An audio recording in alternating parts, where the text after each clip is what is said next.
Hi, hello viewers. This is your Dr. Maruti, ayurvedic physician.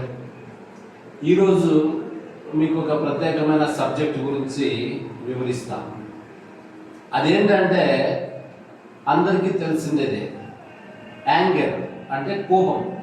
ఎందుకు వస్తుంది anger, కోపం అనేది చాలా జాగ్రత్తగా మీరు గమనించుకోవాలి. ప్రతి మనిషి పుట్టుకతో కోపంతో పుట్టడు. కోపం అనేది ఒక లక్షణం, ఒక సిమ్టమ్. ఎందుకు వస్తుంది అనేది ఇంపార్టెంట్. ఆ కోపాన్ని ఎలా టాలరేట్ చేసుకోవాలా, ఆ యొక్క సిమ్టమ్ ఎలా మనం అవాయిడ్ చేయాలా, ఎందుకైతే కోపం అనే దానికి ఏ డిసీజెస్లో వస్తుంది అనేది మీరు తెలుసుకోవాలి. అప్పుడే మీరు దాన్ని అవాయిడ్ చేయగలరు. కోపం అంటే యాంగర్, ఇంగ్లీష్లో మనం చెప్తాము. కొన్ని రకాల ఇరిటేటివ్ మూమెంట్స్లో ఈ కోపం అనేది అధికంగా due to one of the disease anaemic, రక్తహీనత ఉండే వాళ్ళలో మనం ఈ కోపాన్ని ఎక్కువ గమనిస్తాం.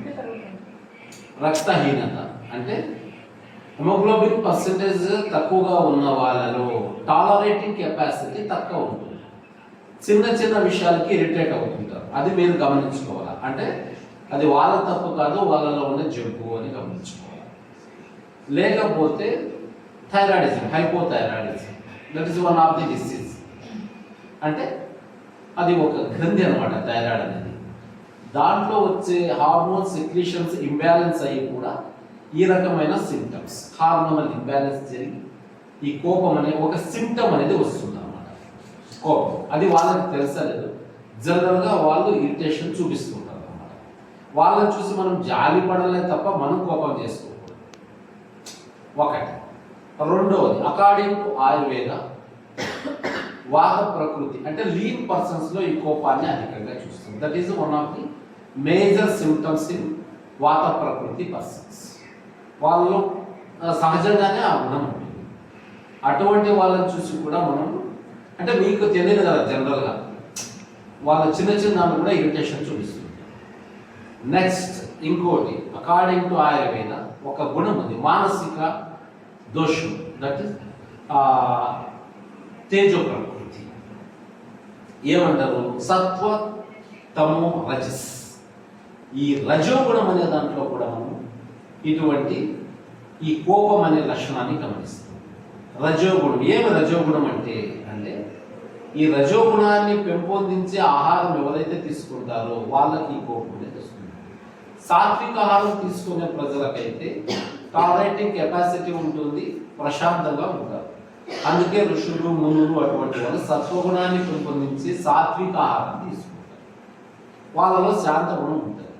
రాక్షసులు తినేది ఏంటి? రజోగుణం. మట్టిగా వాళ్ళు కోపంగా ఉంటారు మనిషిని చూస్తే. అంటే ఈ నాన్ వెజ్ కావచ్చు, స్పైసీ కావచ్చు, మసాలాలు కావచ్చు, ఆయిలీ ఫ్రైడ్ కావచ్చు, ఇవి ఏమైతే తీసుకుంటారో ఎక్కువగా అది రజోగుణాన్ని పెంపొందిస్తుంది. ఆ రజోగుణం అనేదే ఈ కోపం అన్నమాట, according to basis of Ayurveda.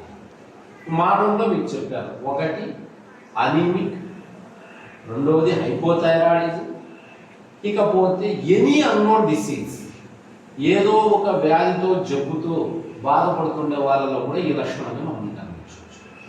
Next diabetic mellitus, వాళ్ళలో కూడా కొన్ని చోట్ల హైపర్ టెన్షన్, వీళ్ళలో కూడా ఈ కోపము, చిరాకు, క్రోధం, ఇరిటేషన్ అనేటువంటి గుణాలు గమనిస్తున్నారు.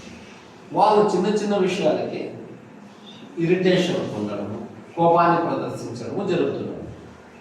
కాబట్టి ఇక్కడ ఏమంటే ఇటువంటి జబ్బులు ఉన్న వాళ్ళలో మనం గమనించినట్లయితే ఏదో ఒక డిసీజ్ ఉంటే తప్ప అనవసరంగా కోపాన్ని ప్రదర్శించు. కాబట్టి మనం వాళ్ళ పట్ల కొద్దిగా జాలిగా ఉండాలి. సింపుల్. ఈ కోపాన్ని ఎలా అవాయిడ్ చేయాలనేది దానికి ఎన్నో టిప్స్ ఉంటాయి.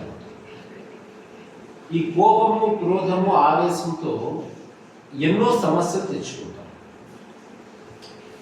ఉన్నట్టుగానే మీకు ఎంతో మంది శత్రువులు తయారయ్యారు. కోపం ఎక్కువ ఉంటే లాభమా నష్టమా అది మీరు గమనించుకోవాలి.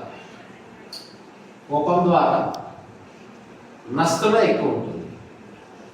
హౌ టు అవాయిడ్ యాంగర్ అనే సబ్జెక్ట్ మీదనే మీకు ఇంకొక వీడియోలో నేను ప్రజెంటేషన్ ఇస్తాను. అంతవరకు సైనింగ్ ఆఫ్. Thank you. నా వీడియో నచ్చినట్లయితే please share and subscribe and like. Thank you.